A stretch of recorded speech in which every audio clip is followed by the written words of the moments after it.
Peace to everybody. Now, this story is about a transgender woman found dead in Rikers Island jail cell. And as you can see here in the picture, is the transgender woman who was found dead in her jail cell. She was 27 years old when they found her Friday afternoon.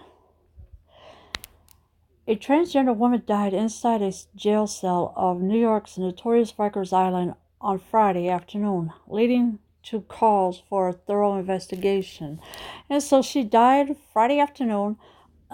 They are leading calls for a thorough investigation on this woman because she was in a jail cell for whatever crime she had done. Do we know how she died? No, because we don't know what happened and how she died. According to NBC News, Layleen Polanco was found unresponsive in her cell at the Rose M. Singer Center, which houses female inmates, around 2:40 p.m. Friday by an officer conducting a tour of the area. So the officer was conducting a tour to make sure everything was okay, but when he came to her, she was found unresponsive, and they did everything they could.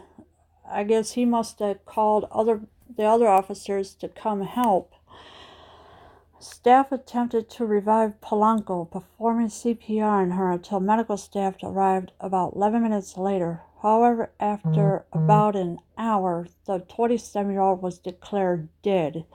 So the staff tried to revive her with CPR, but until the medical staff came. But unfortunately, after about an hour, she was declared dead, and we still have no idea how that happened. We are heartbroken over the death of our beautiful, beloved Layleen, whose bright light was an inspiration to all who knew her. Her family said in a statement on Sunday, according to the network. Yeah, so now everybody's heartbroken because she was so popular at the Rikers Island, and of course, and she was the inspiration to all who knew her. Her family is upset, of course. I I don't know. I would be upset too because this happened to her, and it's just not really a thing to deal with when somebody dies that you love very much. The statement also claimed that the city failed to protect Layleen. And so the city never protected her. They just do whatever they want to do, these officers, in the wherever population they were in on Rikers Island. They just didn't even care. They failed her to protect her.